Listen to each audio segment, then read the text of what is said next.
पिछले भाग में उस मकुड़ा भूतनी को अपने ही घर के सामने आकर मरते देख मुखिया जी डर के मारे और आश्चर्यचकित होकर दादी जी से इस तरह कहने लगे, ये क्या दादी जी, ये भूतनी तो मेरे घर के सामने आकर मर गई। जब मैं आपके पास आ रहा था तब ये भूतनी कहीं और मरी पड़ी थी, लेकिन अब तो ये मेरे घर के सामने मरी पड़ी है।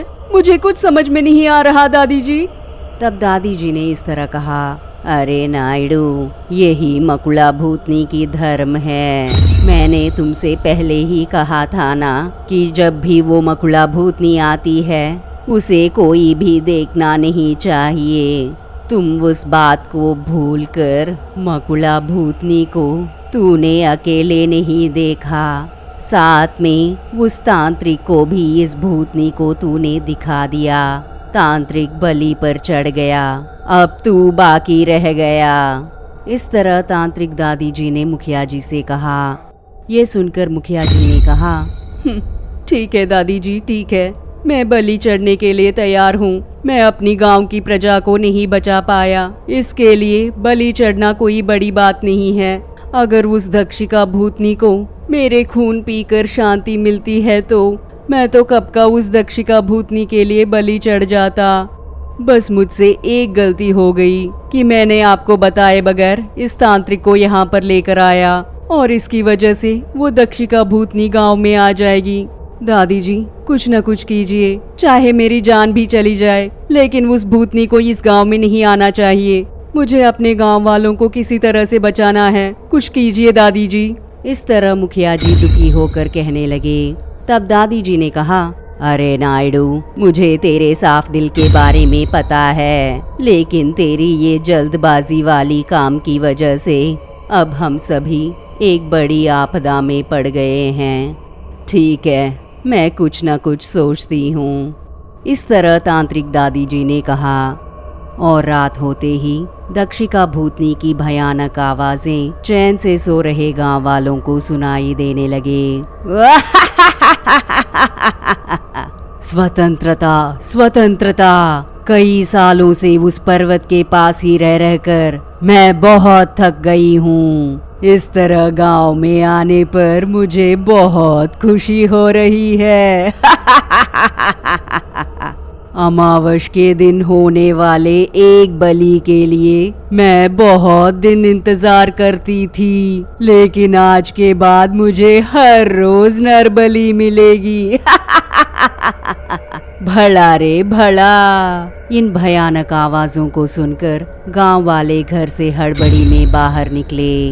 अरे, ये कैसी आवाजें हैं? आज तक तो हमने कभी सुनी ही नहीं। लगता है हमारे गांव पर आपदा आने वाली है। ये तो दक्षिका भूतनी की आवाज लग रही है, तो मतलब हमारा गांव सर्वनाश हो जाएगा। तभी मुखिया जी इस तरह कहने लगे, अप्पा राव, रंगा राव, इधर आओ। ये सुनते ही वो सभी भागे भागे मुखिया जी के पास आ गए। मुखिया जी, आपने उन आवाजों को सुना है ना? लगता है वो भूतनी आने वाली है। इस तरह वो सभी डरे हुए थे और तांत्रिक दादी जी को देखकर, तांत्रिक दादी जी, आप यहीं पर हो? हमें बचाइए ना दादी जी, वो भूतनी आ रही है।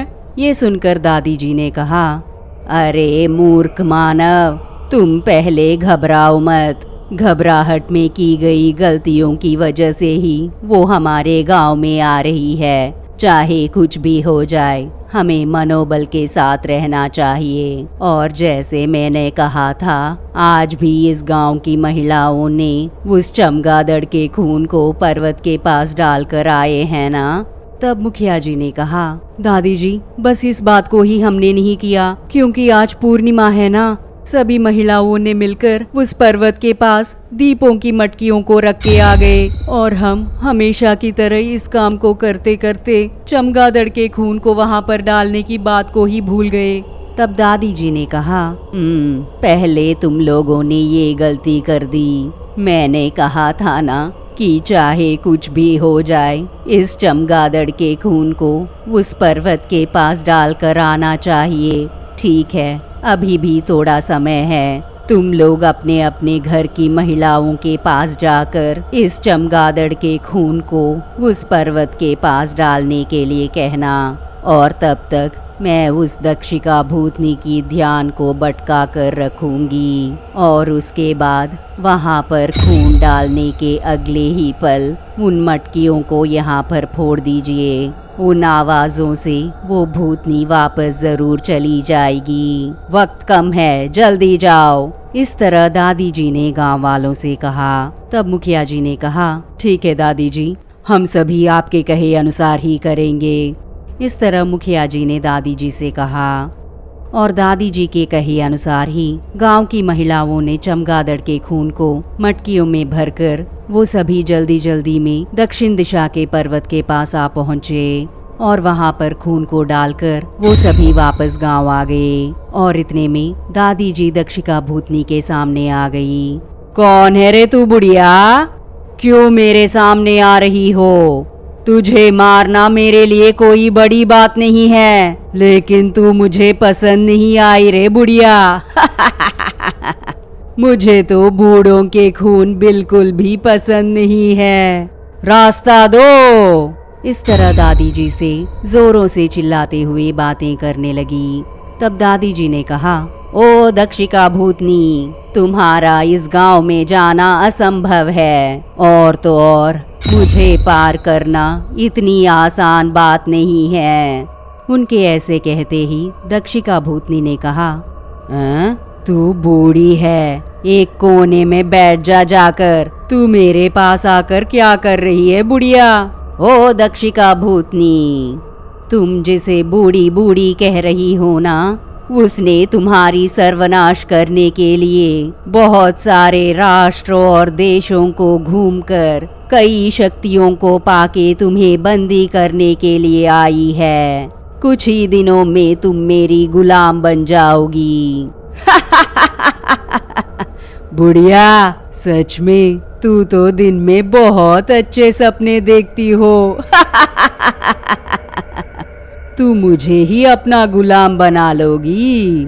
मुझे छू कर तो देख, मैं यही के यही तुम्हें कुचलाकर तेरे खून को पी जाऊंगी और तेरे लाश को फेंक दूंगी।